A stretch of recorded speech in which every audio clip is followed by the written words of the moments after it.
So this is a weird day for me, to be honest, that the Torah wants us to be sad. I spent the majority of my life being very sad.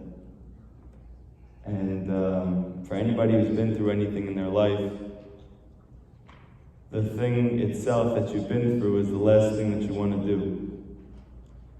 Whether you got into a car accident, you don't want to go back into a car anymore. Whether you're in an abusive relationship, you don't trust men anymore.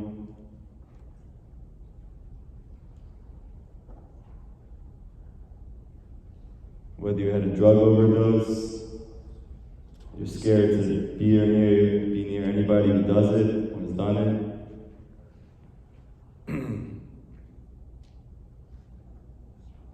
But today, we're supposed to be sad. And it's hard for me to understand when the rabbis say they're trying to find different ways for you to realize why there's reason to be sad. That's hard for me to understand. There's so much wrong with the world. If you just go into New York City, you're going to see so many homeless people on the street that their faces are yellow and they're looking for their next hit, and they're literally waiting outside for money all day and night so they can make enough to go buy drugs again and do it all over again. And that's their whole life. That you see people, good people, who care, who are smart, who are intelligent, who have so much to offer, and yet they hate themselves so much.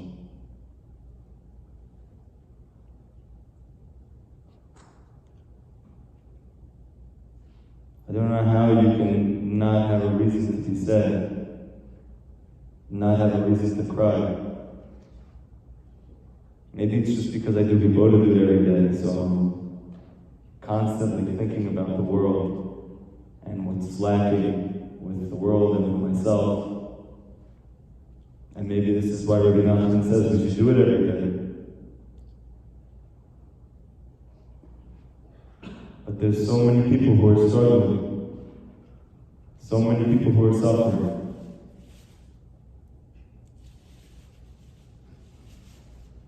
And at the same time, we know that Tisha B'Av, B'ezrat Hashem, today is going to be a Chag. It's going to turn into the happiest holiday of the year. That the Mashiach is born on this day.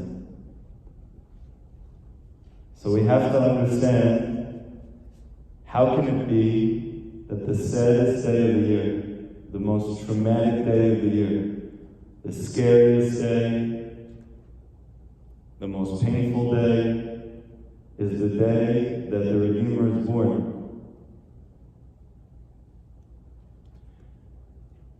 I want to go back to a very famous story of Chazal, that Rabbi Akiva is standing by the ruins of the destruction of the Beit HaMikdash, and they're all crying their eyes out. And they see a fox come out. And the Torah says when you see a fox come out of the walls, you know you hit rock bottom. You hit the ultimate low, the ultimate darkness, the ultimate destruction. And they can barely keep themselves up from all of the crying, from all of the pain, from all of the tears. And Rabbi Akiva starts to laugh. And everyone around him is really confused. What's wrong with you? And Rabbi Akiva said that the truth is, it's hard for me to ever believe that this Beit HaMikdash could ever be destroyed. It's hard for me to believe in. And it's hard for me also to believe that Hashem is actually going to bring Geula to the whole world. Everyone on an individual level, every family, every community, the whole world is going to experience redemption. It's also hard to believe. But I know now that just like the prophet said that Yerushalayim would be destroyed, that the heart of the world would be broken.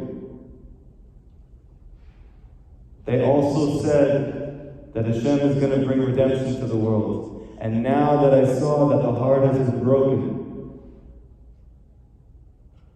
I know redemption is going to happen.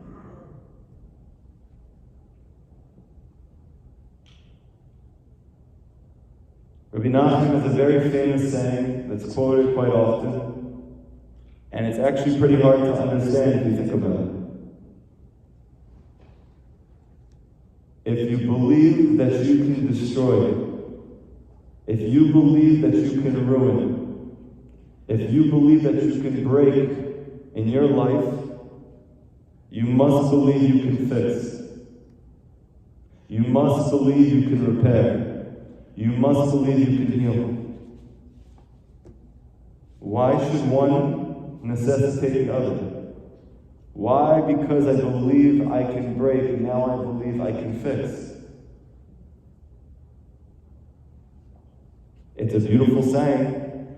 It definitely gets me inspired. It definitely riles me up. It definitely gave me hope in the time of darkness. But what does that even mean? If you believe that you can break, if you believe that you can ruin, if you believe that you can destroy, you must believe that you can fix.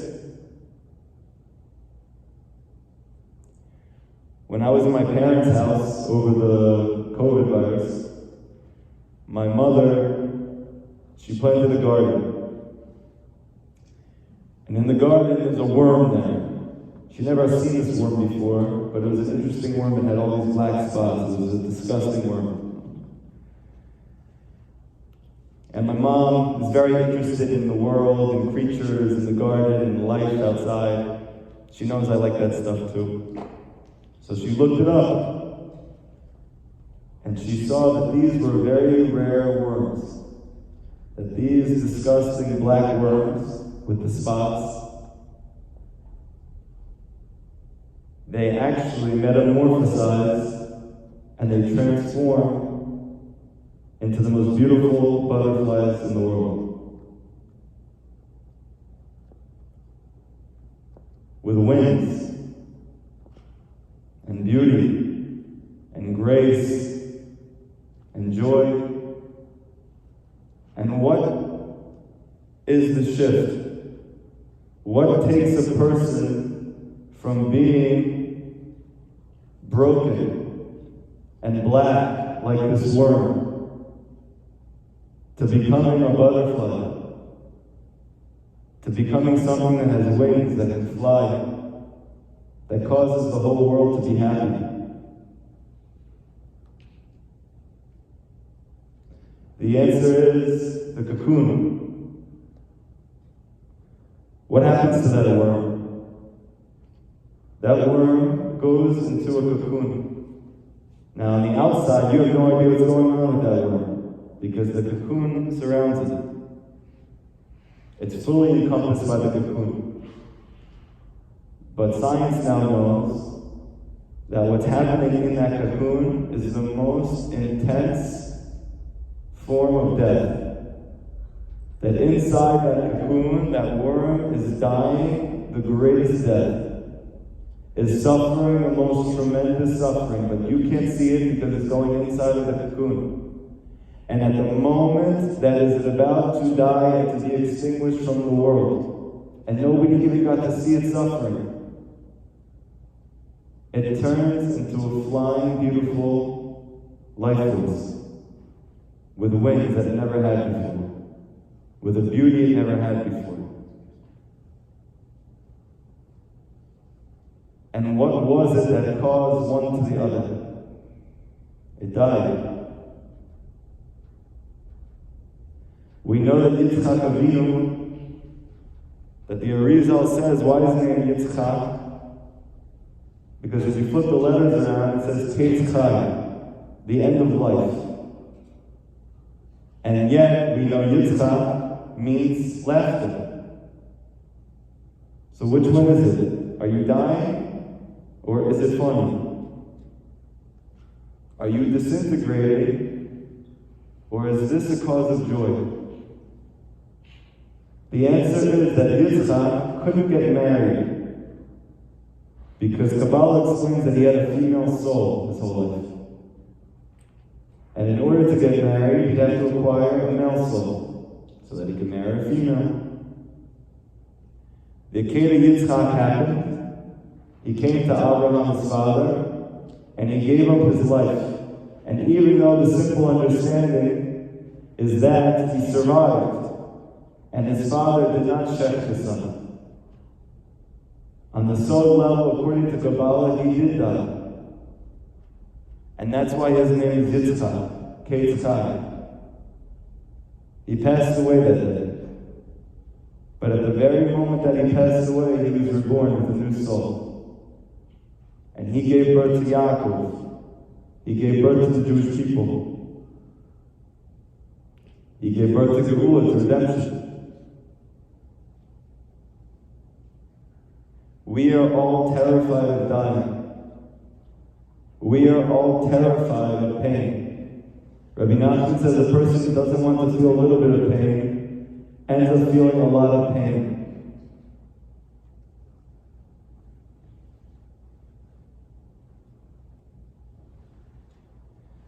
The very thing that we're all so terrified of, that we're all so scared of, to feel vulnerable, to feel helpless, to feel incapable, that if you could accept it for one moment, you would die. And nobody wants to feel that. But the truth is that a person can't live without dying.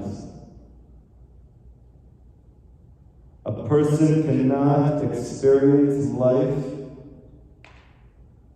until he first dies.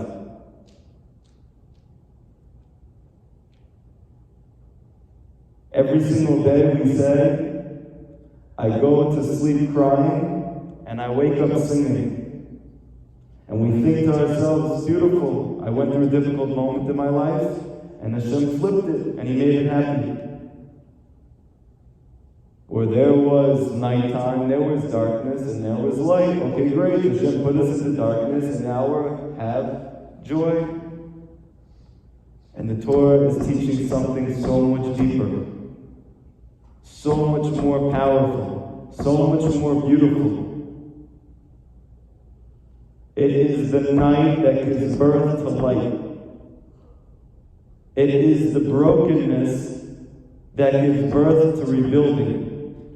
It is the breaking that leads to fixing. Because there's something wrong. There's something wrong with each and every one of us. How do I know? Because we're not happy. We don't have peace in our lives. We don't have joy. We don't feel loved. We're not able to support ourselves or our family. Whether physically or emotionally or psychologically, we are mamash broken.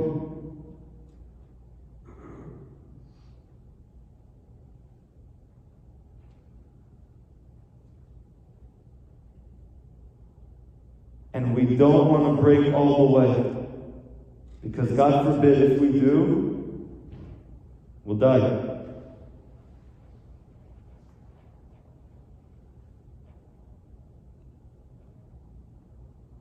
But the truth is that everything you're looking for in your life, everything you've been yearning for your entire life, all of the good, all of the joy, all of the faith, all of the gladness, all of the strength, could not be possible except if Hashem brings you to a point of breaking. Because what's holding you back from experiencing all the good is yourself.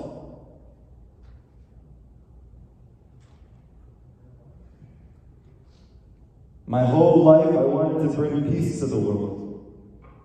How did I think I was going to do that? By being the greatest lawyer. That I could advocate for people who are suffering. And then I found out lawyers are not so geschmack like that.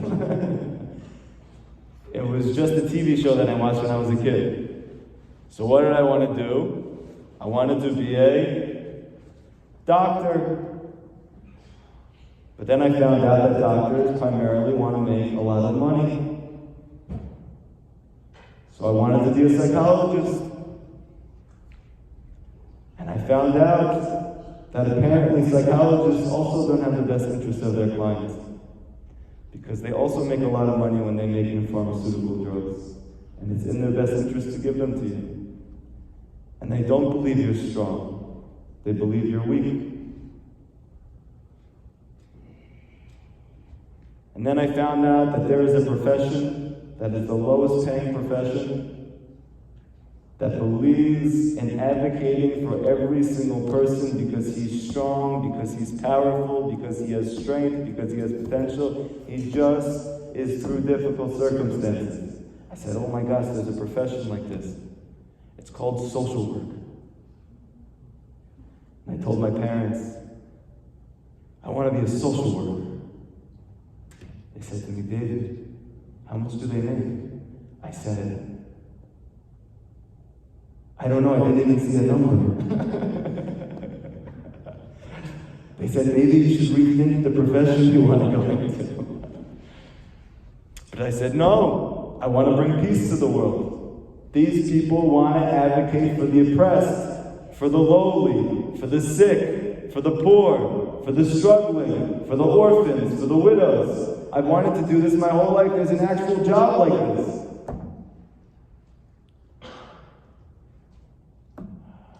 And I went off. And before I got there, I ended up in Eretz Yisrael.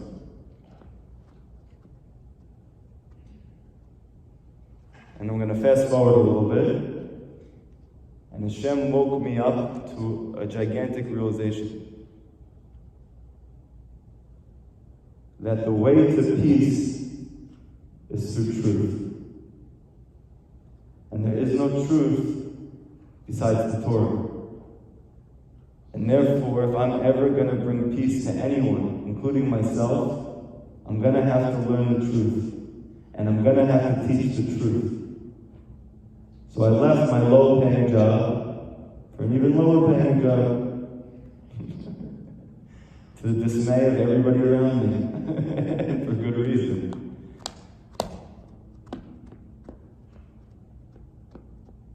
And then something happened to me. I suffered the worst suffering. I went through the darkest time of my life. And it wasn't the first, but it was definitely the darkest. And it didn't last for days, and it didn't last for weeks, and it didn't last for months. It lasted for years. I was in such a dark place that between us, and I guess whoever's going to watch this, I went to my chuppah to get married to my wife, that I'd been so excited my whole entire life for something like this to happen. But I was so depressed that the only way I could be besimcha at my wedding was I had to get drunk.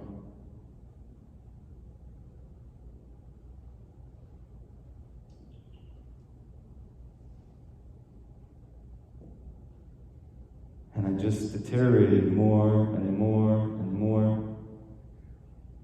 My mental health went away. My mind stopped working.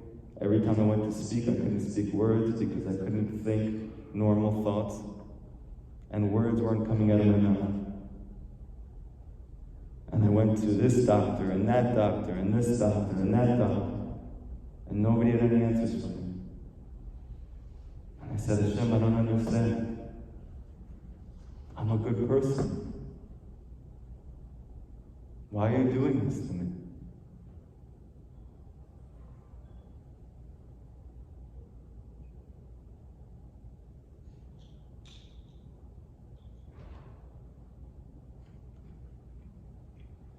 And then I started to do very intense hippotative. Started with 15 minutes, and then 30 minutes, 45 minutes, an hour, hour and a half, 2 hours, 2 hours and a half. That I'm just pouring my heart out to Hashem. And it only became at the point that I ended up at the LIJ psych ward. And I was sitting with the most broken people of our generation. And I had a wife and I had kids and they couldn't even visit me without permission. And I couldn't wrap tefillin without a security guard watching me to make sure I didn't do anything to myself.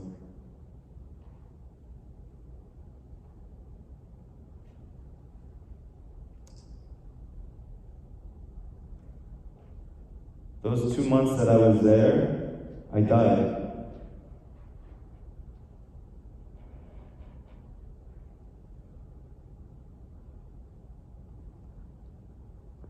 And I said to Hashem, everything I've ever tried to do in my life, despite the fact that I think I have good intentions, that I think I'm doing the best that I can, everything is falling apart. My marriage is falling apart. My family is falling apart. I can't hold a job. I can't get out of my bed. Everyone had such high hopes for me. Nobody more than myself. And I'm dying. And I said, Hashem, Rabbi Nachman says to throw yourself on you completely. I've done it 5%, I've done it 10%, it's probably more than most people in the world. It's not enough, because I'm the worst I've ever been. Everything that I try to do does not work. That I try to do doesn't work. The scariest thing to do is to let go.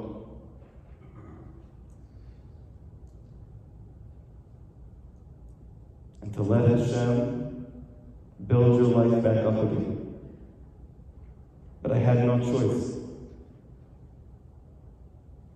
I said, Hashem, that's it. I'm yours.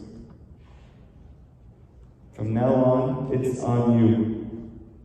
I've done my best for almost 30 years, and my best has led to the worst destruction. If you are really there, and you really hear me, and you really love me, then you're going to build my whole life back up again. You're going to do it. Because I can't. And no matter how much I've tried, and no matter how smart and capable I think that I am, no matter how wise and how emotionally connected, no matter how courageous and strong, everything that I'm trying to do is breaking.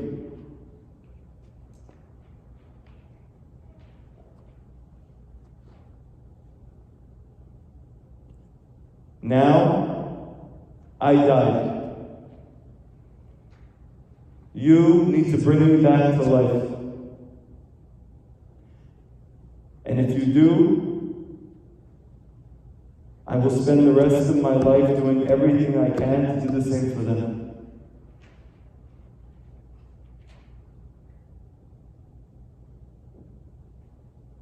Within a couple months, I had completely been reborn. I was no longer the same person. I was happier than I've ever been since I was a little kid. I had greater faith than anybody I knew. I didn't believe in intermediaries anymore. I didn't believe in bosses or jobs or friends or family. I left the psych ward with one belief, in Hashem.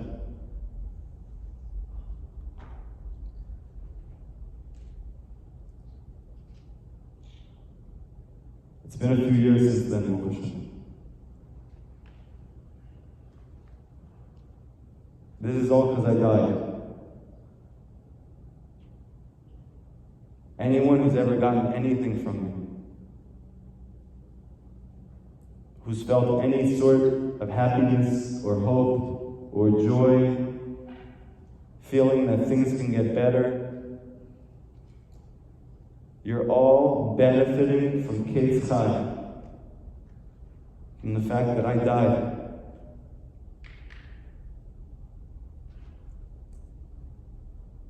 And even though we're all terrified of it, we're all scared of it,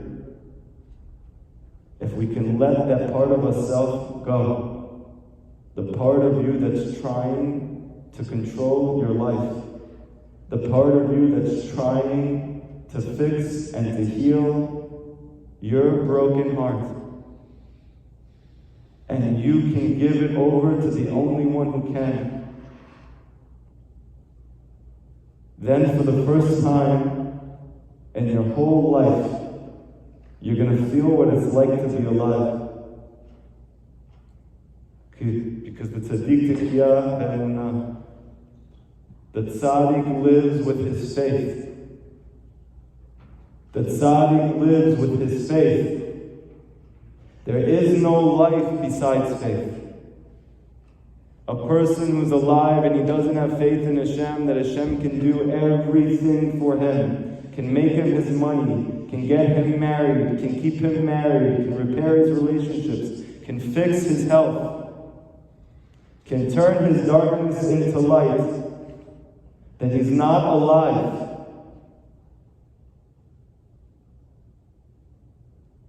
But the only way to get to the point that a person can believe in the truth of Hashem, he first needs to believe in that truth.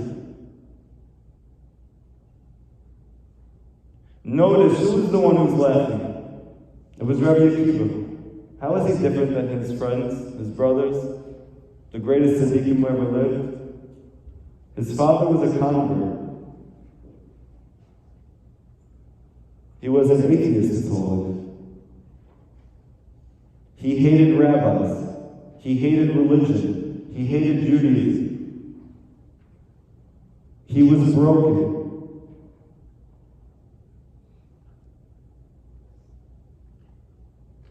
He starts dating a girl who comes from a beautiful Jewish family. The parents don't want anything to do with him. They kick her out of the house and she wants to stay with him. She did anyway. He ended up becoming the greatest sage, the greatest source of emunah, the greatest source of faith, the greatest source of renewal since Moshe Rabbeinu. Because his whole world flipped from darkness to light.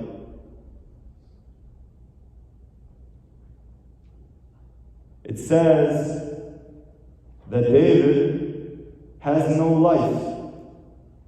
David was never supposed to live. He was a stillborn. He had to be given 70 years from Adam. The Mashiach himself has no life of his own. He's not even alive. He has to borrow it.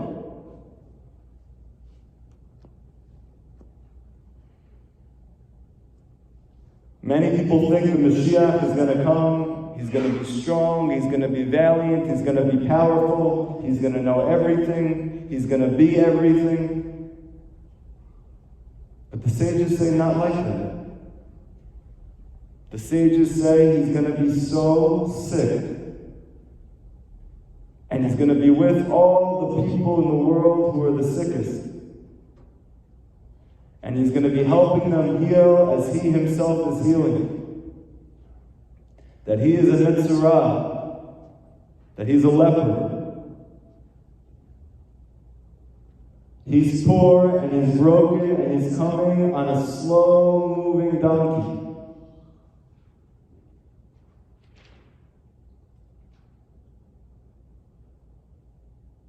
But then one day, on one Tisha B'Av, Hashem is going to say to him, Ata beni, you are my son. And he's going to be reborn. And he's going to live. Many people sitting here think their problem is they're not married. They're not healthy. They're not able to keep a job. They're not able to get a job. Their thoughts are not working properly. Their emotions are volatile. I don't have a good relationship with my parents. I can't have children. There is only one problem. That we don't have emunah.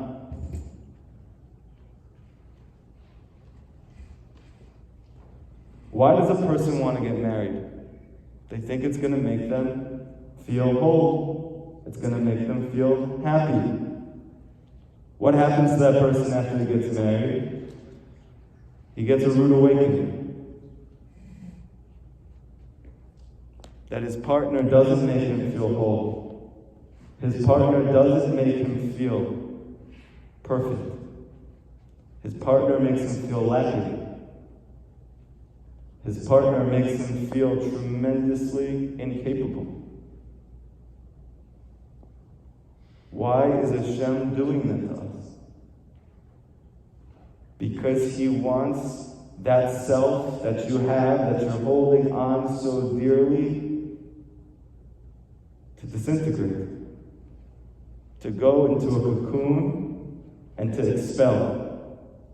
Because the real thing you're looking for is belief. Belief in Hashem. Belief in the Torah.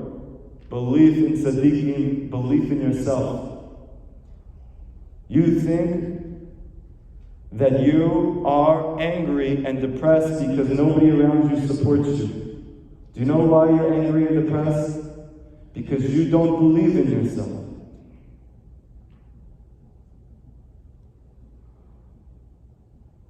Belief.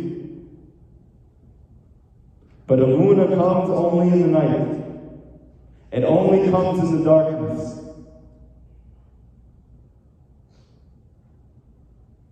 Hashem created darkness and then there was light. It doesn't just mean that this is a historical stage of events. It is the darkness itself that gives birth to light. It is the breaking itself that gives birth to fixing. Because whatever your goal was before you broke was not going to lead you to the thing you've been looking for your whole life, and you don't know that. Only Hashem knows that. So what does Hashem do? He takes away your health. He takes away your wealth. He takes away your joy. He takes away your sense of self. He takes away your feeling of safety and security. Why would Hashem do that? Because it is the very thing that is holding you back from achieving life. Because making a certain amount of money is not going to make you happy. Being with a certain person is not going to make you happy. The only thing that's going to make you happy is to be alive. And the only way to be alive is be'emunah. That you believe in Hashem. Not just that He exists, not just that He is around, not just that He created the world, that He can fix your broken heart, that He can repair your broken world. He can, but you can't.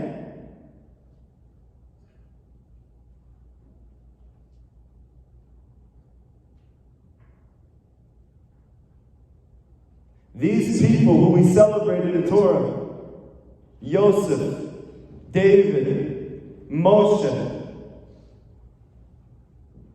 the redeemers of the Jewish people, they all died.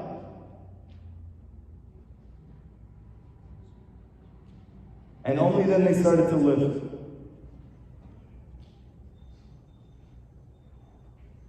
If you feel broken, if you feel confused, if you feel like things can't get better, you need to know that the only reason you're going through this right now is because Hashem knows what you want. He knows what you yearn for. He knows what you pine for. He knows what you're praying for.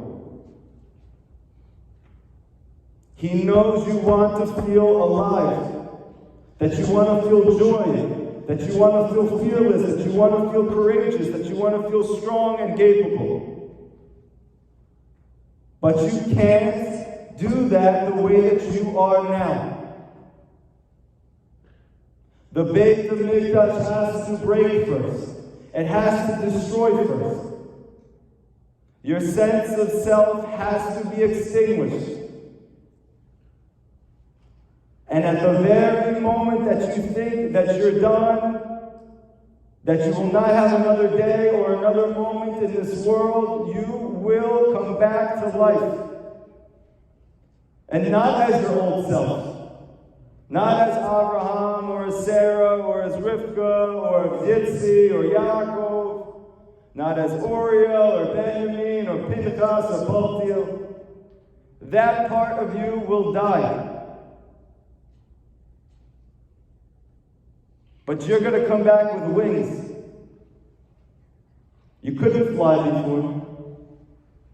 You weren't a source of beauty for the whole world before. You were a worm with black spots.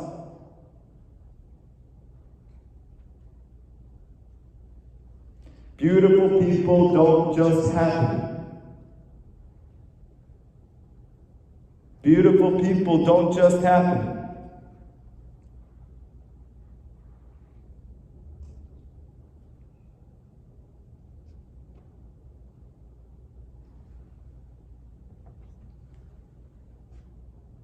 Why was Esau born before Yaakov? I don't understand. Yaakov's the firstborn. Why does Hashem make this whole entire thing? It's difficult to understand. If Yaakov is the one, so have him born first, have Esau born after. It's very simple. The answer is there is no way for Yaakov to be born unless Esau comes out first. There is no way for light to come into the world if it's not dark. Why is the light of Mashiach going to be so bright? Only because the world is so dark. Why is Mashiach born in the darkest day of the year? Because the light will shine the brightest. In Parshat Balak, they speak about a kochav, a star, that's going to shoot across. And they teach in Chassidut that star is the Mashiach. You'll notice he's a star. Why isn't he a sun? Why isn't he a moon? Why isn't he a tree? Why isn't he the ocean? Because the only time you can see a star is at night. The only time you can enjoy the light of redemption is when it is dark. And the darker the night, the lighter is the brightness of that star.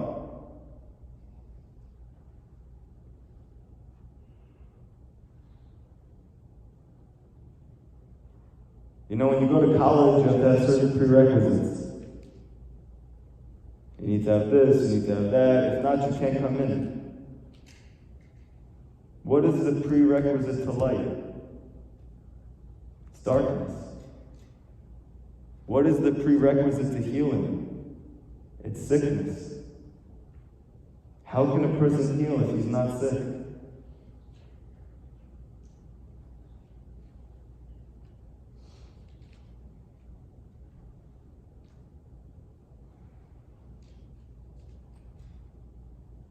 It says at the time of Tisha B'Av in the Zohar says that whatever pagams you had in your lifetime, whatever blemishes you had in your life, whether physical or emotional or psychological or spiritual, after you pass away and you come back up, every single person is going to come up with every single one of his blemishes. Why is Hashem doing that? Because at one moment He's going to remove all of them. And everyone is going to be healed. Why would you have people come back with things that they worked through? Why would you have people come back with blemishes, with sickness, with darkness? Because it's only in that place that you can appreciate Techiyat HaMeitim. Techiyat HaMeitim is not just a future reality. Techiyat HaMeitim is every day. Do you know how you get to experience Techiyat HaMeitim? Do you know how you get to experience renewal, life from death? You cannot have Techiyat without Meitim. And the thing that we're all resisting, the thing that we're all protecting ourselves from, not being self-sufficient.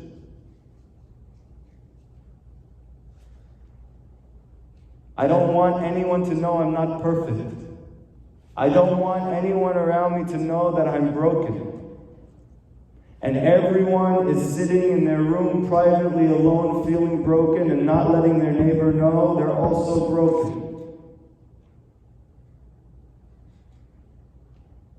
And what is the only thing we're preventing from happening by doing that?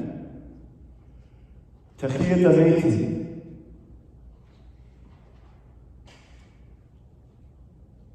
Coming to life.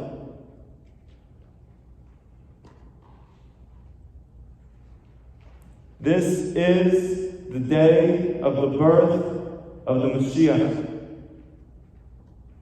Bezrat Hashem, it's this Tisha B'Av. The Gemara says that only a person who mourns over the destruction of Yerushalayim gets to see its rebuilding. Why? Because you can't rebuild something that's not broken. You can't experience the beauty, the life, the joy, the miracle of having something which looks like it's on the verge of death, which then shines the brightest light that ever was. And faith is in the nights. And Rabbi Nachman says something unbelievable. That at the time of the coming of Mashiach, you think He's going to show you that really everything was for the best. That's going to be the Chiddush of Mashiach. Really, it was all for the best.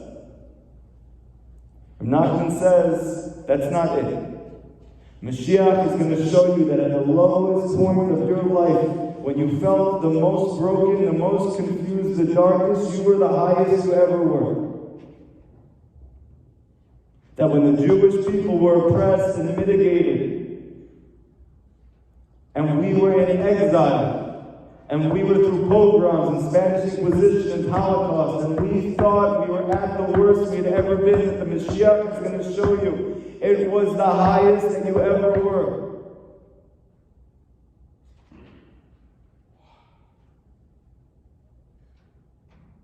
I want to teach you a small thing based on Kabbalah, and I think it's going to help you understand how great is the darkness. Before the world was created, before the universe came into existence, Hashem created 10 lights, 10 vessels, 10 luminaries. And with these 10 lights, He was going to use it to create the whole world. What did He do? He shined His own light into those 10 vessels. All 10 vessels broke.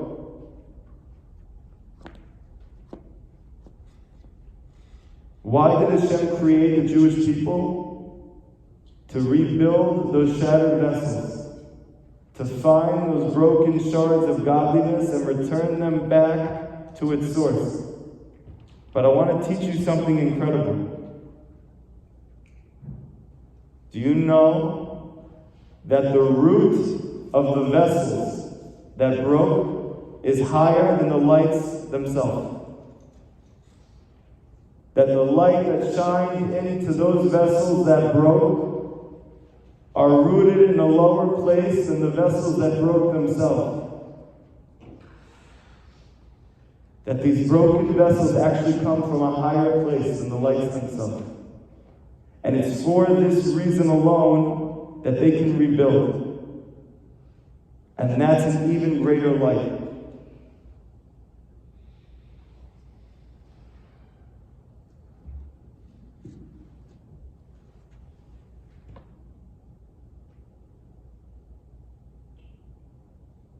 I've told this story before, but I think it's worth saying again.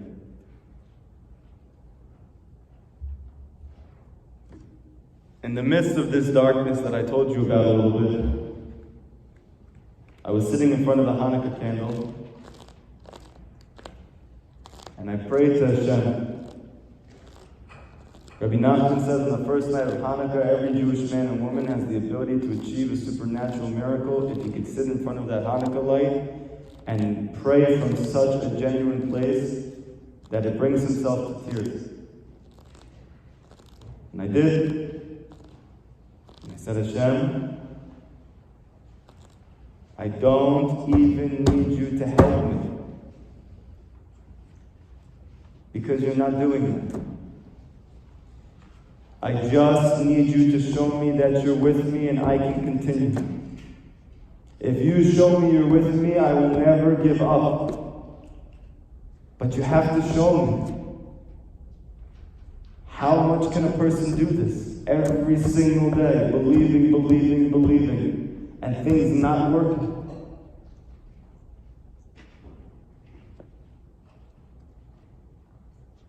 I found out the next day that my wife had conceived with our first child. My mother sent me a picture of a flower that had bloomed from a plant in her house. This plant was in my house for over 10 years. There was never a flower that bloomed from this pot. And for some reason, my mother kept it there. Nothing ever bloomed from this pot. And there was the most beautiful flower that bloomed from that dirt. And I knew that Hashem was telling me, I'm with you. I named my son Shiloh because Rav Natan said that what's the reason that Shiloh, the Mashiach, comes from between the legs of Yehuda? Because the legs are the place of Tumah. They're the place of death. And that's where Shiloh comes from. That's where Mashiach comes from. He comes from the greatest darkness. Redemption shoots out and sprouts forth from nothingness.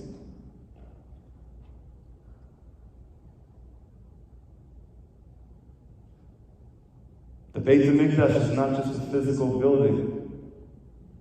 You are a Beit HaMikdash. We're broken. But if you believe that you can break, you need to believe that you can fix. If you believe in darkness, you have to believe in light.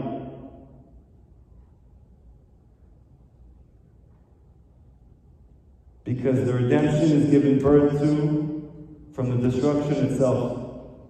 That from the rubble, that from the remains of something that seemed like it was the greatest thing that ever was, there's something that's even greater coming. And that is the redemption of Mashiach Tzidkenu. That is the final Beit HaMikdash.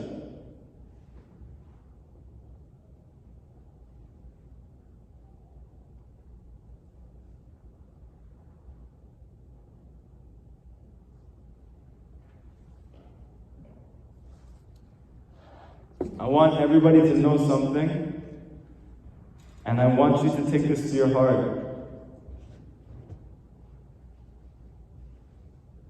There was a person who known me since I've been here.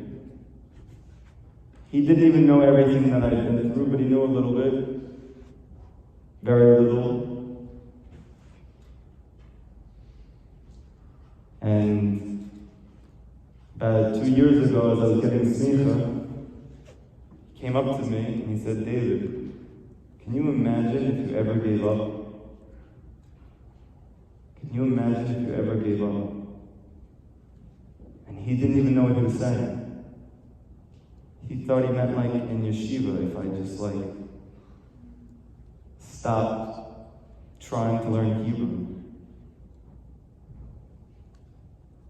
And I went back to my Habodah and just started crying. I said, David, imagine if you ever gave up.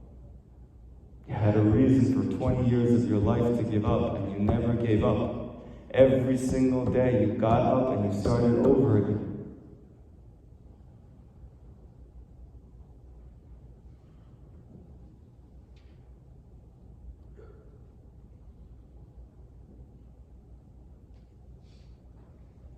There is only one way to see redemption in your life, and that is if you never give up.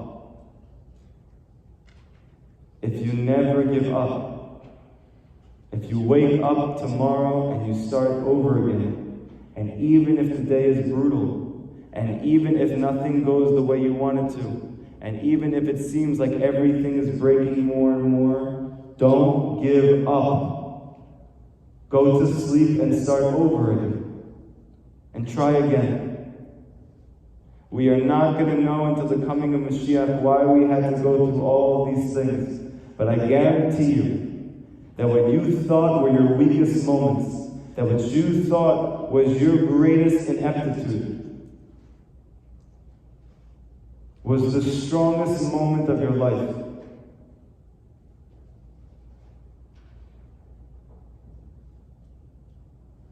I'll finish with this.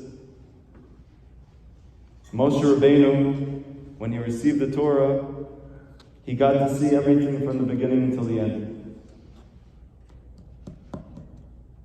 And he saw our generation, the final generation, that would see the coming of the Mashiach and the rebuilding of the final Beit HaMikdash. And he saw how dark it was. And he saw every single one of us just struggling to get up and start our day, struggling to put on tefillin, struggling to get to shul, struggling to do anything. And Hashem, after showing him this, what was Moshe's reaction? He felt humbled. Do you know when it said that Moshe was a Nav Me'od? He was very humble. One of the famous Hasidic rabbis explains it was after he saw our generation, and he saw that despite the fact that we had no light whatsoever, we had no clarity at all, we had no good advice, we had no rabbis to ask from what to do with our lives. Nothing is working, and yet every day we keep getting over and starting again. He saw us and he was humbled that the Jewish people could ever do this.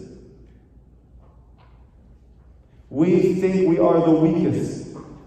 We think we are the most broken. We don't realize that our brokenness is our strength.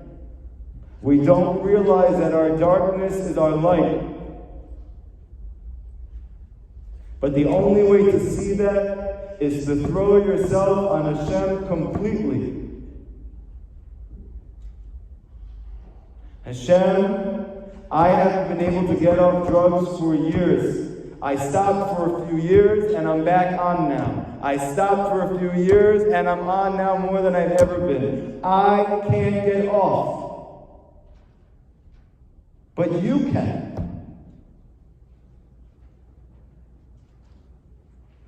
My health has deteriorated. I've been sick for years. I can't get healthy. The doctors say nothing can help me. It can't, but you can.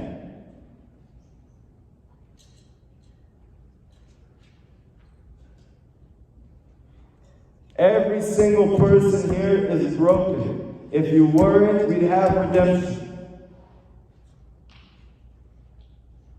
Don't shy away anymore. Don't be afraid. Because it is death that gives birth to life. It is destruction that gives birth to the rebuilding of the Beit HaMikdash.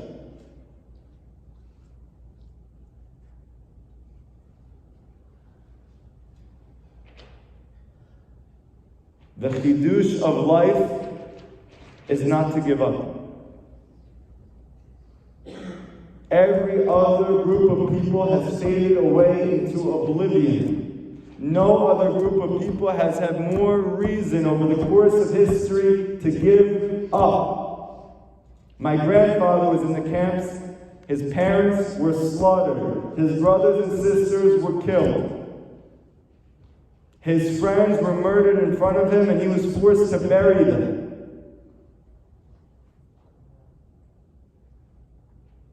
That person has every reason to give up, but he didn't.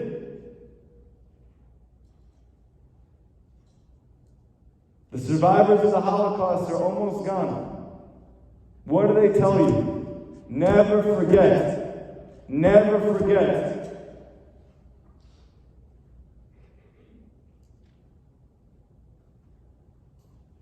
But it's not a new message.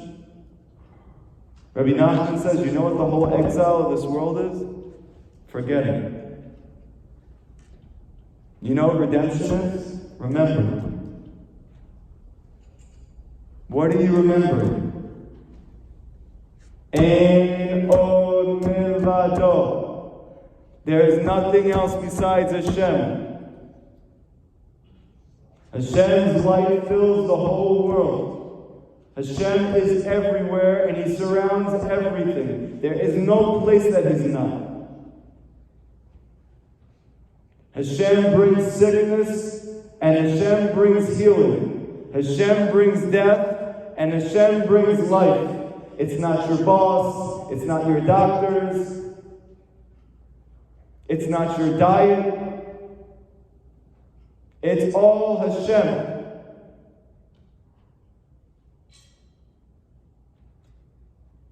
When you remember, you will live again.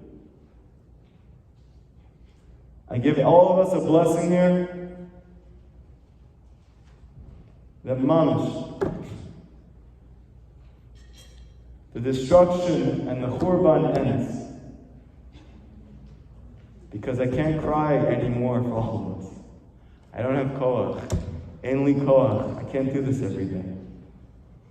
To sit in a closet that's like this big and just to cry over everybody, I'm just... I don't have strength. I'm 31 years old. I feel like I'm 90.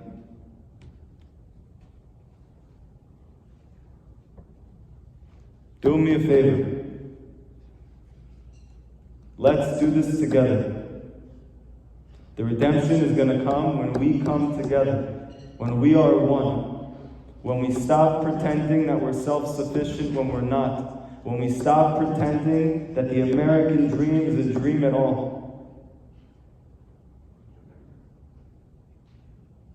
There's one dream. It's Yerushalayim. It's the Jewish people being one. It's that peace is going to reign in the world. It's that God consciousness is going to cover the world like water covers the sea, and we are going to be healed. To do that, we are going to need to be together. The only way we can be together is to admit you can't do it on your own. The moment that you admit that you yourself can't fix your life, you're in the beginning stages of healing. Everybody, I hope that this Tisha B'Av becomes a Chag. We see mamash the birth of the soul of the Mashiach today. We all get to experience the ingathering of the exiles, which is not just people going from all across the world back to Yerushalayim. It's that all four parts of yourself are returning to your heart to become whole. That this is the ingathering, the exiles that we're all waiting for. It's the exile of your soul. It's the exile of your true self. To be able to experience the redemption, we are going to need to do it together. Bezrat Hashem, we're going to experience it, Mamash Rabbi Yameinu, to see the Beit HaMikdash, to see real beauty, to see real joy, to see real life. That we're not going to feel like the only way we can get high is to get high. That we can go to the Beit HaMikdash and we can be with our brothers and our sisters, and we can sing and we can dance, and we can cry out to the Ribono Shel Olam, to our Father in Shemayim, who's been waiting for us for 2,000 years to remember.